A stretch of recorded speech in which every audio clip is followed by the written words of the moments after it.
The following is an exclusive presentation of Pirate Radio 1250 and 930, your talk stations.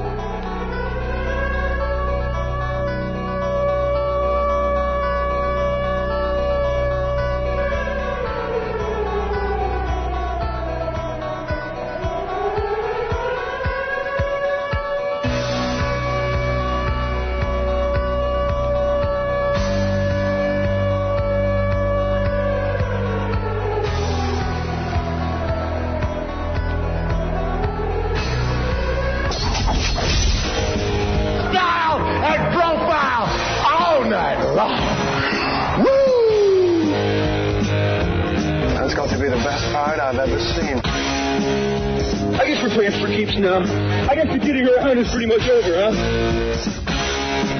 Those guys are right about you. You're money. Life moves pretty fast. You don't stop and look around once in a while, you could miss it. You ever seen a grown man naked? What we're dealing with here is a complete lack of respect for the law. Now, live from the Pirate Radio studios in Uptown Greenville, it's Live at 5 with Troy D. and Ellerby. Here's Troy Dreyfus. All right, welcome to the show. Great to have you here with us today for another exciting episode of Live at 5 coming to you throughout your radio dial. This is the super simulcast of Pirate Radio 1250 and 930, WGHB, WDLX, originating from our downtown studio location here in Greenville, North Carolina. Got a great show for you today. Remember, you can also check us out online all the time at pirateradio1250.com, streaming live and archived. And if you download the TuneIn app, you can take us on the go on your smartphone, tablet, or mobile device. And we got a good show for you today. As I like to say, we got the head coach of the university, Dr. Steve Ballard, will join us. And there's a lot of topics as East Carolina has started a new year, and our traditional annual visit with Dr. Ballard on the first week of school continues this year. So we look forward to welcoming the Chancellor of ECU in the studio with us once again, Ellerby. We got a lot to get to and only an hour to do it. So we'll take a quick break and we'll come back. And Dr. Steve Ballard, Chancellor of East Carolina University, joins us in mere moments when we return right after this.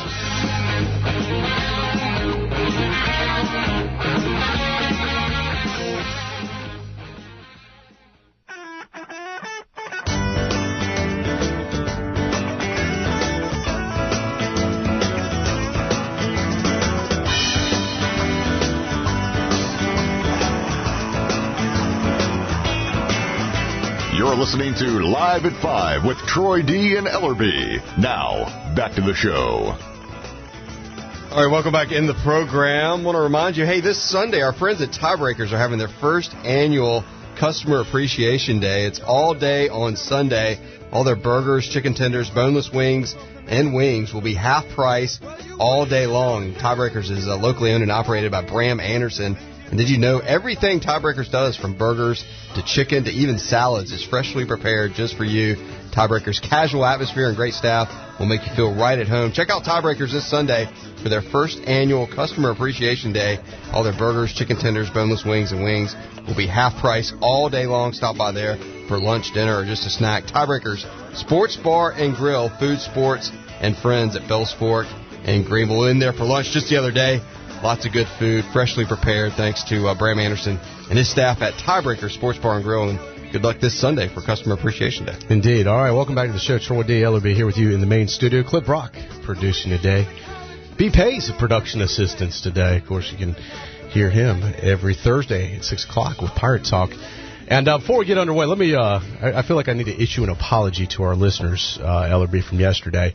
And it's not often I do this. Every once in a while I have a senior moment and I promote something on the show that we're going to have coming up, and I forget to give the information out during that show. That happened yesterday. I talked about there was going to be an ECU football game that was going to be change of venue for next season, and I apologize to our listeners. As soon as we went off the air, I was very upset with myself that I was like, I just realized I had forgotten to talk about this.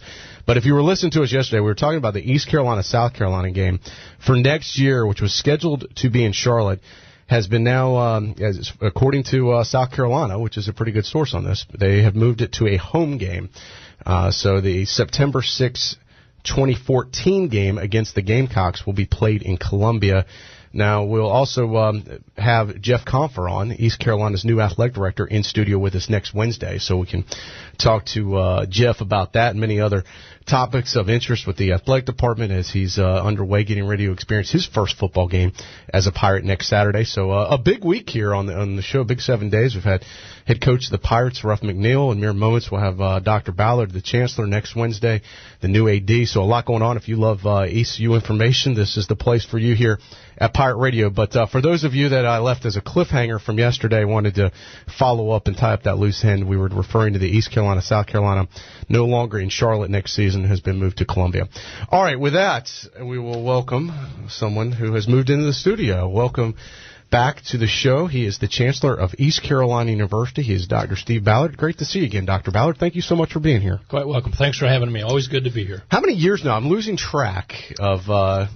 This is my 50th year. I was going to say 8. What was the stadium like when it opened up? I was going to say 8 years that you've been here at East Carolina, but I'm in my 10th year. 10th year already? I can't believe that. I started May of 2004. That is fantastic. Yeah. So you were about... It's gone fast. You came along right about when Pirate Radio came along, or a little bit after. That's about right, I think, yeah. All right, let's talk ECU by the numbers first. Total enrollment. The information I last saw is enrollment currently this semester, this year, over 27,000. What is the exact enrollment numbers now? We won't know until Census Day, which is the 3rd of September, so everything's unofficial, but it looks like we're going to be right at 27,000, a little bit up from last year, but graduate students enroll late and register for all their classes late, so it's hard to know for sure, but I'll be disappointed if we're much different than 27,000. How big is this year's freshman class, and how many applications does East Carolina get on a yearly basis for those positions? You need to get John Fletcher in here to correct my mistakes. He's probably listening, but I think about 20,000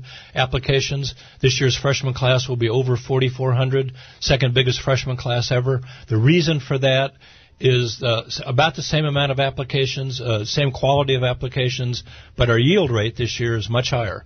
So we like that, but we're not quite sure yet why more students came this year that we admitted. Seems like we were busting at the seams on campus. We've hit capacity on the residence halls. Yep. I know you guys have had to actually contract out with some of the area apartments to place students in. Talk about, have we kind of hit a max as far as what East Carolina can really hold and accommodate student-wise? And where does that, in that 27,000 with the online enrollment, is there a max that you can hit with maintaining students that are just online too, that aren't physically on campus? I don't think there really is a max. The max really has to do with freshman courses in English and math and a few other key areas that the freshmen have to have. And if we overload those courses, we know those students don't do well. So the real question is, can we get enough faculty in the right departments to teach those bigger classes? My view is that we have to go up in enrollment because we expect continuous state budget cuts, and just 500 more freshmen means more than $3 million per year, not even including the fee money, which can be very important to ed and tech fees and health fees and those kind of things. So I think we have to look seriously about growth at ECU just in order to have fiscal sustainability. But we're going to have a year-long committee looking at that question and trying to answer the optimal size for freshmen, for transfer, for our retention rates, and for other things. And retaining a student who would otherwise leave us is just as important as getting a new student. And you mentioned funding. Now, we could spend a whole hour just on that. Hours. I don't want to dwell on funding, but obviously nothing happens without the money to make things happen. Nobody on campus is working for free that I know of, and no one's getting a free education. I mean, the money's got to flow every way. It costs to do it well. ECU has lost 3.68% in the budget this year. It's about a $10 million budget cut. Right. And they've changed the way the university kind of gets paid, if you will. It used to be strictly on enrollment. It's my understanding now it's based on how well you're serving the students, which means how many freshmen are retained to become sophomores. What is the graduation rate? What is the degree efficiency? Are you complying with the new accounting standards? And ECU seems to be doing pretty good in that new criteria, but that really kind of depends how much money you're getting with the budget, doesn't it? Yeah, it's actually a mixture, and that they're gradually changing to a performance-based model, but the funding model that categorizes every student into different cost of education still exists, and so that's still the the primary basis for our funding. And we pay a lot of attention to that because we get a lot more money for a dental student or an engineering student than we might a political scientist. I'm a political scientist, so they don't pay for kids like me much anymore. So we pay a lot of attention to that. But when they distribute the money from the general administration, when the legislature gives it to the general administration and then the campuses get it, those performance factors that you talked about become critical. Now, of the 10 largest universities, only Charlotte did better than we did this year in terms of the percentage cut.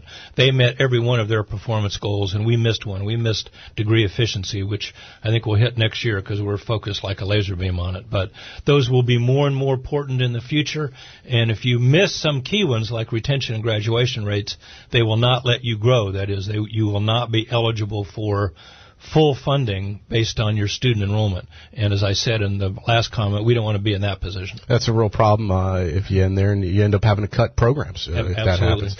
We're down to that level that vertical program cuts and reducing administrators, people like me, a lot of people are happy about that, are the options we're going to look at. Talking to Dr. Steve Ballard, he's the Chancellor of East Carolina University. He joined us here on Pirate Radio 1250 and 930. Dr. Ballard, we talked to you back when all the conference shake-up stuff was going on, and East Carolina made the jump. Were there conference shake-ups? In case someone missed it, from Conference USA to the then Big East to the now American Athletic Conference. You were talking about, we asked you how much time you spent on it. You said an inordinate amount of time was being spent on that during your day. A lot of time and a lot of sleepless nights. How do you spend your time during where's most of your time spent? How do you there's a lot of moving parts to this university. How do you budget your time? It's mostly golf in the afternoons. No, that's not true. Well, believe it or not, conferences and all the things associated with athletics is still one of the bigger issues I spend time on because we have exit fees we have to pay to Conference USA. There's a tremendous amount of negotiation there. We're trying to be not just average members of the new American Conference. We want to be one of the best members there, so we're working hard with the other presidents and with Mike Oresco.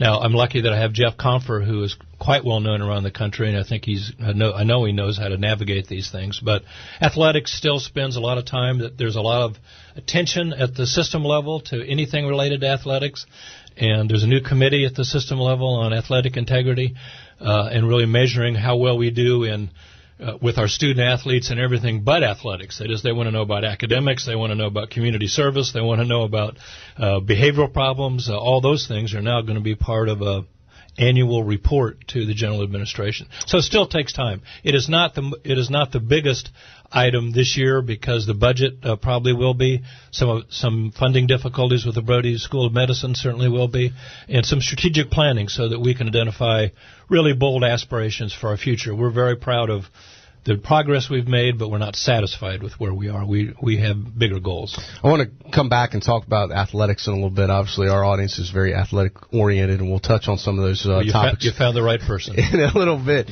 But you mentioned the ECU Med School and healthcare, and the world of healthcare that is changing very fast, and a program that struggles to get enough funding to even pay for itself. I think it loses money every year. What is the future of the ECU Med School? What's the best-case scenario, and what's the worst-case scenario? Well, let me start by saying the Brody School of Medicine is a marquee program, and the health sciences are a marquee division for us. Virtually every student, 3,000 students in the health sciences, not only get a job at the end of their time, they get good jobs with great choices, and they can go where they want, and those jobs last. So we know how important that is to who we are and to our students. Secondly, we never would have had got funding for the School of Dental Medicine if it wasn't for the Brody School. So losing any component of the health sciences would be a disaster for ECU. The worst case scenario is that they continue to cut the Brody School or make it impossible for us to compete, or that relationships with the hospital deteriorate, which I don't think they'll do because anybody wants them to, but the financial environments for the Vidant Medical Center and for ECU are so different and so competitive that marriage that's been so effective for 40 years now can easily be strained, not because of the two married partners want it to be strained, but because their environments take them in different places. So the worst case scenario is we cannot fund it, in which case we could get taken over by the system or by Chapel Hill hospitals or even become a part of another larger system in the state. I don't predict that. I think the chances are 1 in 10, 1 in 12, but that's out there. We're aware of it. The best case scenario is the state realizes what a gem the Brody School of Medicine is. It's number 1 in the country in preparing family physicians. It's number 1 in the state of keeping doctors in North Carolina. More ECU doctors are working in North Carolina than from any other academic medical center. It's something that pays a huge dividend to the state. So we're going to be working to make sure that the state understands that fully. But that's a big hill to climb now, bigger than it ever has been. No doubt about it. Dr. Ballard, I know I'm getting older when I start occasionally go online and read the minutes of your Board of Trustee meetings to see what's going on. And I do find some interesting things in there occasionally. And one of the, I thought, interesting things was the mission of the university's changed and kind of what you guys focus on as far as what the university's all about. Can you talk about that? It's been, I don't want to say changed, maybe modified. Just really edited and improved, clarified, I think. It's a new and improved version, if you will, but let me explain that for a minute. The University of North Carolina system is very serious about distinctive missions in all 17 of their constituent institutions. So about every 5 years, there's a Board of Governors rule on this, they require that each campus take a look at their mission.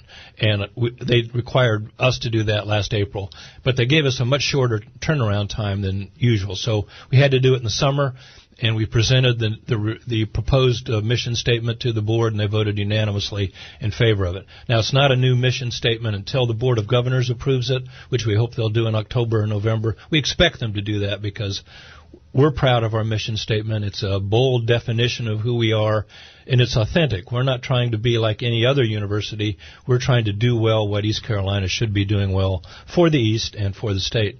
So we think the wording is better. We think it focuses on students as it should, focuses on lots of other things as well.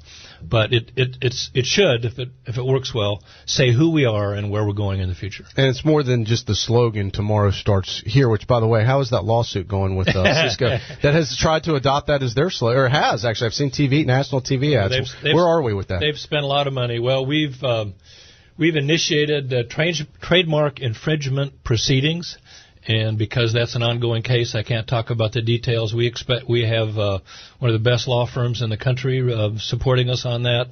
We think the data is overwhelming, that they knew very well what they were doing when they took our trademark.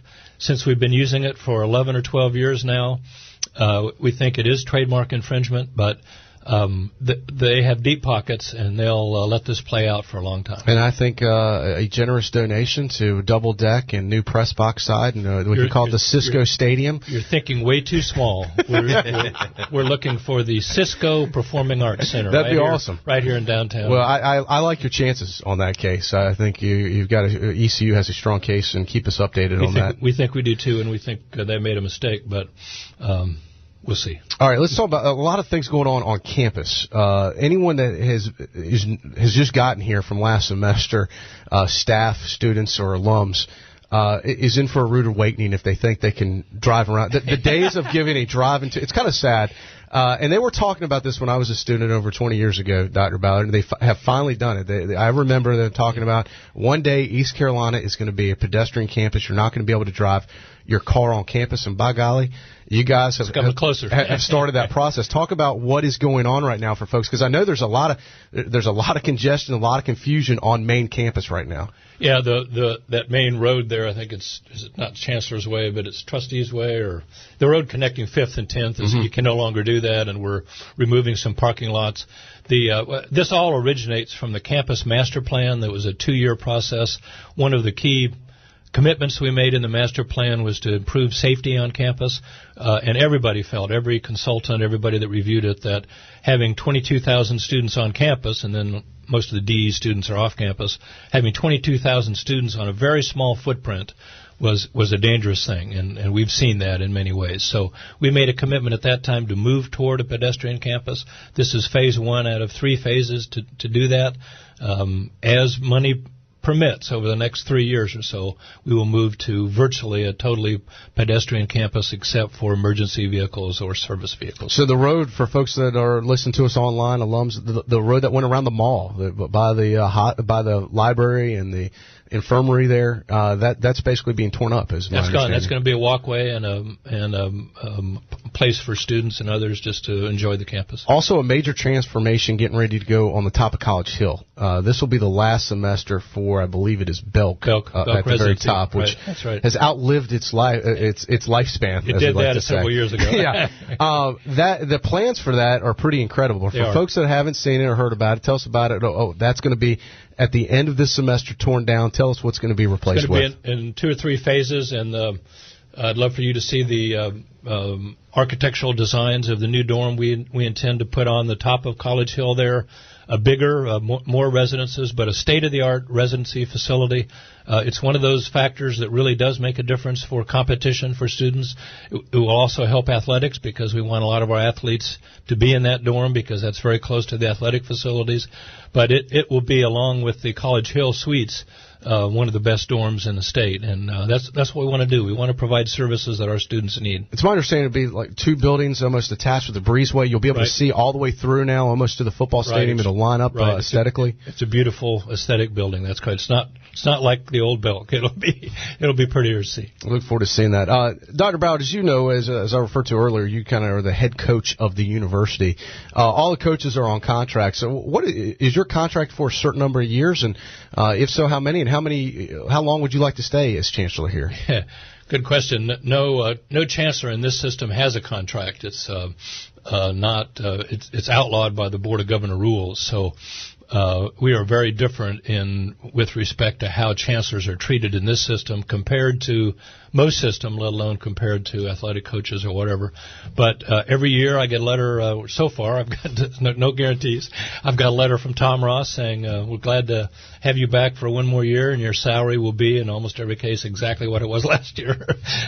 So that's just the way it works in North Carolina. That's one quibble I have with the great patron saint of education in North Carolina, Bill Friday. That was something he put in place. I think it's a mistake competitively, but it's there, and I don't see it changing. And how long? You seem to still have a lot of spring in your step, still very active. How long would you like to remain at East Carolina? Well, this is 10 years. That's a long time. I hope I'm not long in the tooth, but that's a long time. I love it here. Would certainly love to stay for a few more years as long as Tom Ross and the Board of Governors believe that I'm the right person for ECU. You've had a busy year with athletics. You've helped to restructure the Pirate Club. You've brought in a new athletic director. He's put in a new organizational chart over there. There's been a lot of restructure on that side of campus. Can you discuss some of those changes? Well, Jeff Comfer comes in with a reputation as both a great leader and a great administrator.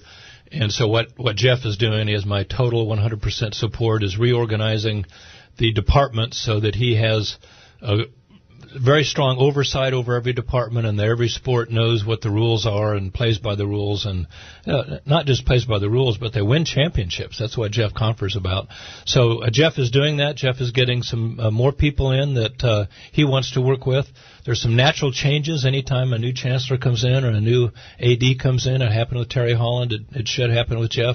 He's moving forward. I think the reactions to Jay Batt have been just absolutely phenomenal. I think Jeff and Jay have made a huge partnership in fundraising, and those are the kinds of people that Jeff will continue to bring in. And Jeff Comfer will be our special guest next Wednesday, the 28th, on the show. And you're very cheery. Ask him some hard questions. We will. But speaking of athletics, I wanted to talk about a topic that's been very topical on this show and throughout the Pirate Nation. We had Robert Jones on, the father of Caleb Jones, last week on the show. And first of all, this is what he said about Caleb, whether he wanted to come to ECU or not. Caleb wanted to come to East Carolina. As a matter of fact, his bags were packed. He was ready to go. Had a plane ticket, the whole nine, just waiting for the okay. And, I would say that Caleb was well received by Ruffin, Jeff Comfer, the AD, Lincoln Riley, the whole staff. I mainly talked to Coach Ruffin and talked to Lincoln. He was well received by the athletic staff, but we do understand and know that there are sometimes things that the athletic department can't have any control over. And I'm not ashamed to say that, hey, Caleb made a mistake. earlier in the year, but I think some people have a tendency to, act when they're in a power position. They have a tendency to act like they never made a mistake before. And because of social media, because of technology and the way it is today, more things are exposed.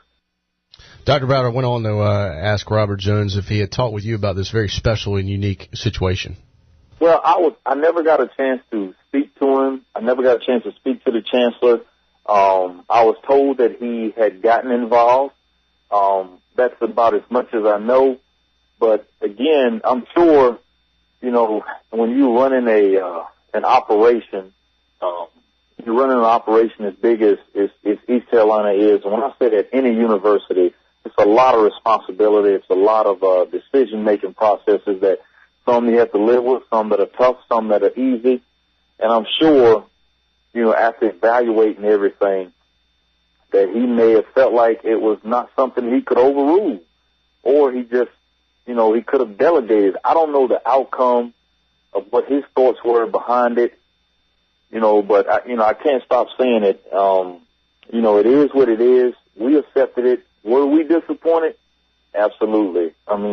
All right, that's the voice of Robert Jones last week on this program. And as you know, Dr. Ballard, and most folks know, Caleb Jones, highly recruited wide receiver, ended up not getting enrolled at East Carolina, enrolled, ironically, at the University of Arizona, your old school, or former school. What was your involvement with this, and why was the decision made not to let him in East Carolina? Okay, let me say three things here. One is Robert Jones and his family are great ECU graduates. I would love to talk to him at some time. What a great family, what a great tradition they started here at ECU. Secondly, their youngest son, Isaiah Jones, looks like he's going to be a great player here. Ruff is very highly on him, so we love the Jones family, and nothing's going to change that. Okay, so that's one thing. Secondly, I would love to tell you exactly what my involvement was and what I know about this, because there's been a lot of miscommunication about that, not from Mr. Jones, but on the blogs and so on. And thirdly, the North Carolina Public Records Act prohibit me from talking about an admission question, even somebody who was not admitted here. And so I'm not going to talk about it because I don't like violating the law. All right. Are there situations where that are different for transfers than existing students? Because I know we've had football players that have been given second and third chances, right, and rightfully so, and have had opportunities. There are different rules for accepting transfers at ECU compared to freshmen, and those are public rules, and we can make those available. Was it an East Carolina rule, or was it a UNC system rule that you guys were going by? Again, I can't talk about anything related to a potential admit at ECU. It's against the law. All right. But you were involved in this decision, and you do know about it. It wasn't something that happened. It was on your watch, I should say. Know a lot about it. Okay. But you can't say you can't clear the air even without talking about him specifically, just about the process? I would love to clear the air, and we could get the admissions person to come in and talk about all the things that we go through when we look at an admit process, as long as it's a general discussion. But since this is so much about Caleb, I can't talk about it. Is there ever an opportunity to make exceptions to certain rules for any student when you have an exceptional situation? Some rules can be clearly accepted, and other rules we explicitly say the decision of a various committee is final.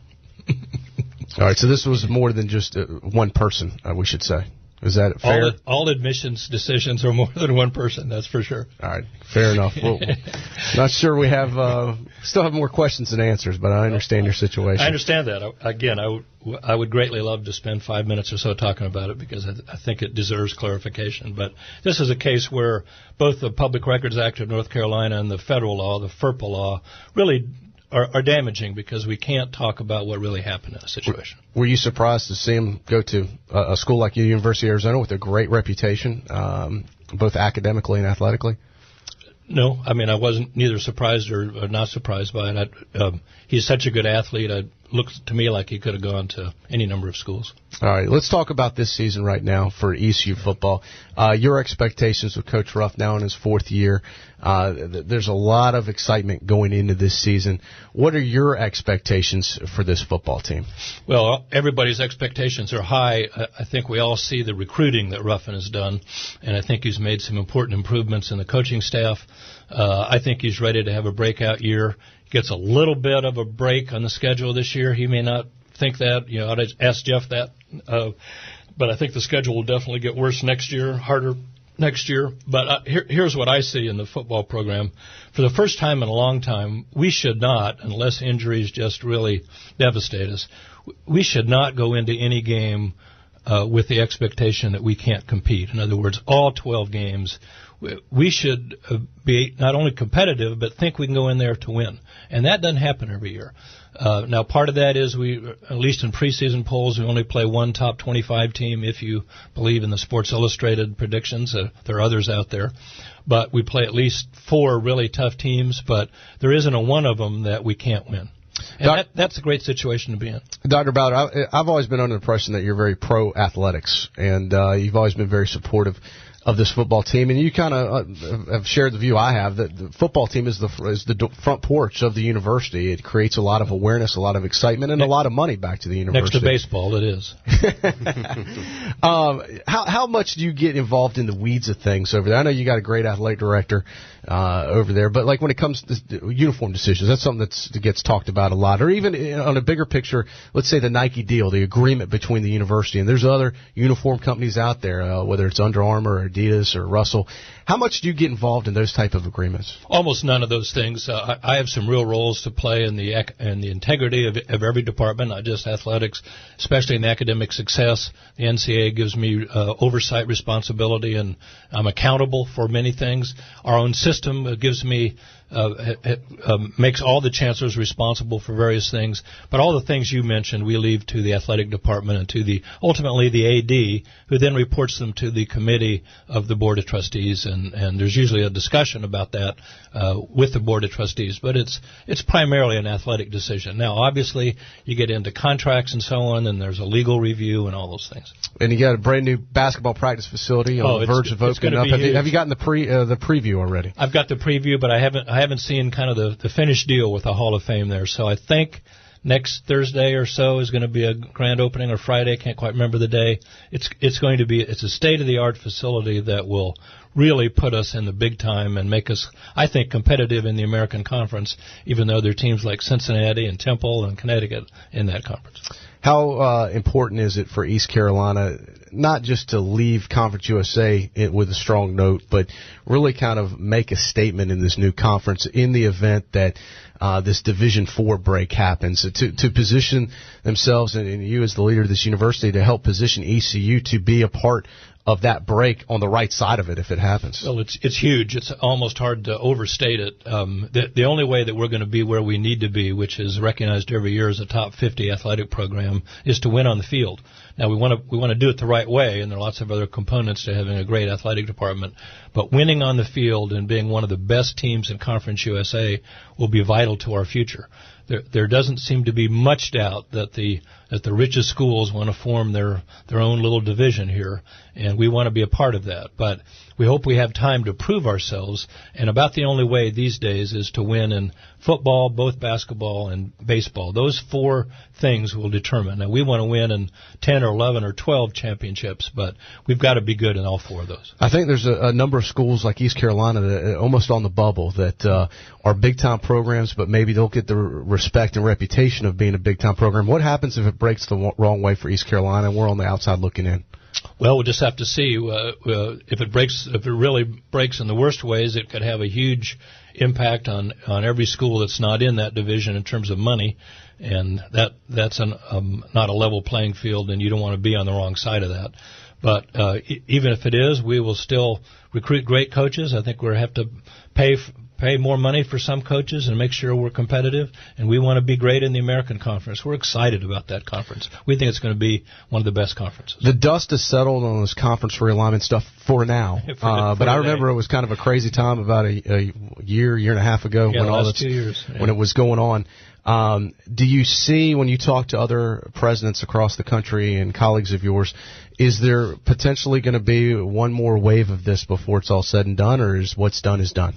I don't think it's done. I think every conference continuously looks at its competitive environment, and when the SEC does something, the Big Ten reacts, and when the Pac-12 does something, or the Pac-10, or whatever they are this year, the Big 12 reacts to that.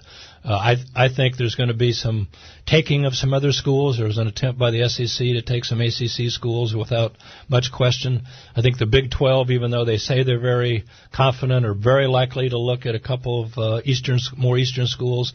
When that happens, we've got to be ready for that. But a lot of people don't understand how those things work, but winning on the field will be vital to our future there. That's the key. While we got you here, I'm not going to ask you to predict the season, but how about East Carolina ODU season opener? I think we usually at least get you on the record for that. That's something you can probably talk about and not get in any trouble for. I don't think there's any Public Records Act restriction on that one. What's your prediction for East Carolina? I see a close game in the first half. I see our offense struggling a little bit, not because they won't be great this year, but just because I think it takes a little time for that complicated offense to work things out against good opposition. I think our defense will be dominant. I think people will see what Rick Smith can do in this. I see a 20-3 game, Pirates. 20-3. 20-3. Yeah. Wow, all right, that's huge. And before we let you get out of here, I know you can't talk about that situation with Robert Jones' son, but what do you say to the Pirate Nation, the fans that are listening to you right now? That I got some really hard emails upset about the folks that were really upset about the situation. I did too. You weren't the only one. What is your message to those folks that maybe didn't contact you directly or are hearing you for the first time to them? Well, the message is simple, and that is we're going to be competitive. We're going to do everything we can to be competitive. We're going to support the athletic director and Coach McNeil and Coach Lebo and Coach Godwin and every one of our major, Coach Macy, every one of our major coaches. I think the coaches know that the administration understands the role of athletics. It's actually one of the best institutional growth strategies there is to get that high-profile athletics. But the only other thing is I ask everybody in the Pirate Nation to understand we're going to play by the rules. We're going to follow our written policies. We're going to do things the right way, even if it looks on the surface as maybe a crazy decision. They're rational decisions made because of rules and guidelines that we follow in every case.